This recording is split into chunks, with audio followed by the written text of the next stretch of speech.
Praise the lord. యేసు రక్తమే జయము. మన రక్షకుడు మన విమోచకుడైన యేసుక్రీస్తు పరిశుద్ధ నామములో అందరికీ వందనాలు. చిన్న ప్రార్థన ద్వారా రాత్రికాల వాక్యదానం చేసుకుందాము. పరిశుద్ధుడ మహాగణుడైన దేవ యేసయ్య, సర్వాధికారినైనా మీకే వేలాది వందనములు, కృతజ్ఞత స్తుతి స్తోత్రం చెల్లించుకుంటున్నాను. దేవ రాత్రికాల సమయంలో ప్రభు వాక్య భాగం ధ్యానిస్తుండగా వాక్య భాగం మాకు అర్థమాటలు సహాయం చేసి మీ కృపలో బలపరిచి మీకు మాదిరిగా మమ్మల్ని నడిపించి మీ చిత్తాన్ని మా జీవితంలో జరిగించమని ఈ చిన్న ప్రార్థన యేసుక్రీస్తు పరిశుద్ధ నామములో అడిగి వేడుకుంటున్నాను తండ్రి. Amen amen. కొరింథీయులకు రాసిన 2వ పత్రిక 3వ అధ్యాయం 11వ వచనము. తగ్గిపోవునదే మహిమ గలదై ఉండిన ఎడల నిలుచున్నది మరి ఎక్కువగా మహిమ గలదై ఉండును కదా. ఆమెన్. దేవుడి వాక్య భాగం దీవించునుగాక.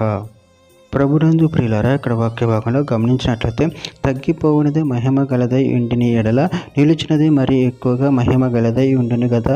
అదేవిధంగా వాక్య భాగంలో గమనించినట్లయితే రోమిలికి రాసిన పత్రిక 5వ అధ్యాయం 20-21 వచనంలో మరియు అపరాధం విస్తరించినట్లు ధర్మశాస్త్రం ప్రవేశించను, ఆయనను పాపము మరణమును ఆధారం చేసుకుని ఎలాగూ ఏలునో అలాగే నిత్య జీవం కలుగటకై నీతి ద్వారా కృపయు మన ప్రభు అయిన యేసుక్రీస్తు మూలముగా ఏలు నిమిత్తం పాపం ఎక్కడ విస్తరించును అక్కడ కృప అపరితంగా విస్తరించను. హెబ్రీయులకు రాసిన పత్రిక 7వ అధ్యాయం 24-25 వచనంలో ఈయన నిరంతరం ఉన్నవాడు గనక మార్పు లేని యాజకత్వం కలిగిన వాడైన ఈయన తన ద్వారా దేవుని యొద్దకు వచ్చు వారి పక్షమున విజ్ఞాపనం చేయుటకు నిరంతరం జీవించుచున్నాడు కనుక వారిని సంపూర్ణంగా రక్షించుటకు శక్తిమంతుడై ఉన్నాడు. హెబ్రీయులకు రాసిన పత్రిక 8వ అధ్యాయం 13వ వచనము. ఆయన క్రొత్త నిబంధన అని చెప్పుట చేత మొదటిది పాతదిగా చేసి ఉన్నాడు, ఏది పాతికెళ్ళి ఉడికిపోవును అది అదృశ్యమగుటకు సిద్ధముగా ఉన్నది. హెబ్రీయులకు రాసిన పత్రిక 12వ అధ్యాయం 25వ వచనంలో మీకు బుద్ధి చెప్పుచున్న వారిని నిరాకరింపకుండానట్లు చూచుకునండి.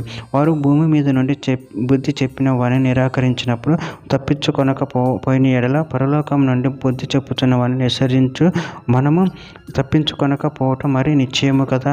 కొరింథీయులకు రాసిన 2వ పత్రిక 3వ అధ్యాయం 6వ వచనంలో ఆయనే మమ్మను క్రొత్త నిబంధనకు అనగా అక్షరమునకు కాదు కానీ ఆత్మకే పరిచర్యలు మౌటకు మాకు సామర్థ్యం కలిగించి ఉన్నాడు.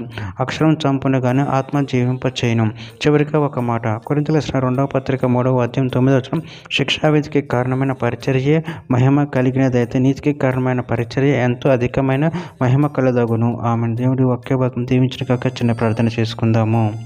పరిశుద్ధుడ మహాగణుడు అయిన దేవ యేసయ్య, మీరు ఇచ్చిన వాక్యదాన్ని బట్టి ప్రభు కృతజ్ఞతలు చెల్లించుకుంటున్నాను తండ్రి. ప్రభు మమ్మల్ని నిరంతరం నూతన పరిశుద్ధ దేవుడు మీరే ఉన్నారు తండ్రి. మాలో ఉన్న ప్రతి విధమైన పాపమును పరిహరించి మమ్మల్ని నూతన పరిశుద్ధ విధానం బట్టి ప్రభు కృతజ్ఞతలు చెల్లించుకుని మీ ప్రేమ కృపలో మమ్మల్ని నిరంతరం కాచి కాపాడి మీకు మాదిరిగా మమ్మల్ని నడిపించమని ఈ చిన్న ప్రార్థన యేసుక్రీస్తు పరిశుద్ధ నామములో అడిగి వేడుకుంటున్నాను తండ్రి. Amen amen.